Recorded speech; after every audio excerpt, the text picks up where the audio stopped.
नमस्कार दोस्तों, स्वागत है आपका वीआर स्टडी सर्किल में। मेरा नाम है विशाल और आज जीके की श्रृंखला में मोस्ट इम्पोर्टेंट श्रृंखला जो मैं आपके लिए लेके चल रहा हूँ टॉप जीके के नाम से, उसी की श्रृंखला में आज एक और क्लास में आपके लिए लेके आया हूँ।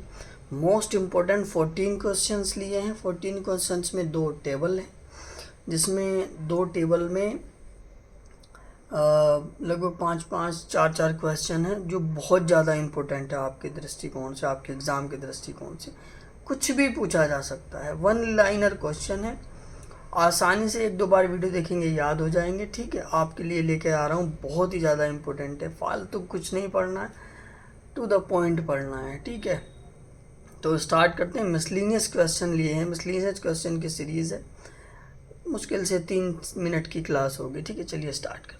पहला क्वेश्चन, यदि चैनल पर नए हो तो please subscribe, like and share करें अगर वीडियो अच्छी लगे तो। ठीक है, तुलसीदास का जन्म कब और कहाँ हुआ? बांदा के राजापुर गांव में 1554 में। बस इतना ही याद करना है, ज्ञाता नहीं बनना है। तुलसीदास का जन्म कहाँ कब? बांदा के राजापुर गांव में 1554 ईस्वी में हुआ था। ठीक है, जिला बांदा है ना उत्तर प्रदेश में, वहाँ पर। विजयनगर में संगम वंश की स्थापना किसने की थी? विजयनगर में 3 वंश थे, संगम, शलोभ, तुलोभ। मैंने तीनों लिख दिए हैं। तो इसमें जो 3 वंश थे, इसमें उसकी विजयनगर में संगम वंश की स्थापना की थी हरिहर प्रथम ने। ठीक है, हरिहर प्रथम ने 1336 ईस्वी में। और 2 और वंश कौन से थे? पहला था संगम, दूसरा स्वलोभ, तीसरा तुलोभ। भारत में चिश्ती संप्रदाय, जो बहुत इंपॉर्टेंट क्वेश्चन है, जो संप्रदाय वर्तमान में भी कार्यरत है, ये चिश्ती संप्रदाय, इसकी नींव किसने रखी थी? ख्वाजा मोइनुद्दीन चिश्ती ने रखी थी।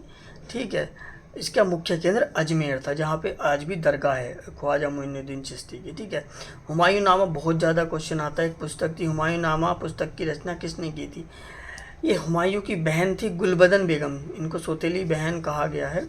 ये सौतेली बहन थी हुमायूं की, तो उन्होंने हुमायूंनामा की रचना की थी गुलबदन बेगम ने। पानीपत का द्वितीय युद्ध कब हुआ था? पानीपत का प्रथम युद्ध सभी को पता होता है, बट इम्पोर्टेंट है पानीपत का सेकंड युद्ध। पानीपत का सेकंड युद्ध हुआ था अकबर और हेमू विक्रमादित्य के बीच 1556 ईस्वी में, 1556 में। इसी के आगे है हल्दी घाटी का युद्ध कब और किसके बीच हुआ था? हल्दी घाटी का युद्ध हुआ था अकबर के सेनापति राजा मानसिंह और मेवाड़ के राजा महाराणा प्रताप के बीच। उसमें महाराणा प्रताप की पराजय हुई थी। सन था 1576, 1576। बुलंद दरवाजे का निर्माण करवाया था। बुलंद दरवाजे का निर्माण गुजरात विजय के उपलक्ष्य में 1571 में अकबर ने कराया था। जो आगरा से कुछ दूरी पर एक शहर है फतेहपुर सीकरी, वहाँ पर। नीलगिरी पर्वत की सर्वोच्च चोटी डोडा बेटा है, बहुत ज़्यादा क्वेश्चन आ जाता है। ठीक है, नीलगिरी पर्वत की सर्वोच्च चोटी कौन सी है? अगला क्वेश्चन है, मैंने टेबल के रूप में लिया है, जो इम्पोर्टेंट क्वेश्चन आते हैं। हाईएस्ट पीक से सर्वोच्च पर्वत शिखर जो होता है, सर्वोच्च चोटी और पर्वत। सतपुड़ा की धूपगढ़ जो एमपी में है, अरावली राजस्थान में है, उसकी गुरु शिखर है। माउंट आबू बहुत ही सुंदर जगह है घूमने के लिए भी। पश्चिमी घाट जो महाराष्ट्र, केरल, महाराष्ट्र से केरल तक फैला हुआ है, गोवा वगैरह में भी पश्चिमी घाट है। ठीक है, उसकी अनाई मोड़ी है। नागा पर्वत की सारामती है, जो पूर्वांचल में है। पूर्वांचल मतलब पूर्वोत्तर भारत में। अंडमान निकोबार की सैंडल पीक है, बहुत ही ज़्यादा इंपॉर्टेंट क्वेश्चन। जो अंडमान निकोबार में पर्वत है, उसकी सैंडल पीक सर्वोच्च चोटी है। इसके बाद स्थान और नदी संगम 4 हैं हमारे यहाँ, 4 प्रयाग है, देव प्रयाग, रुद्रप्रयाग, कर्णप्रयाग, विष्णु प्रयाग।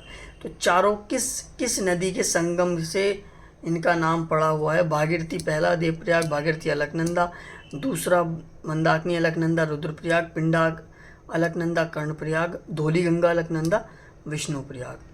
अब कुछ मैंने 2-3 क्वेश्चन लिए हैं पॉलिटी और इकोनॉमी से। ठीक है, मौलिक कर्तव्य संविधान के किस भाग में है? भाग 4 का कह दीजिए, 4A, अनुच्छेद 51 का कह लीजिए ये। ठीक है, भाग 4A के अनुच्छेद आर्टिकल 51A में। ठीक है, संविधान की कुंजी प्रस्तावना को कहा जाता है।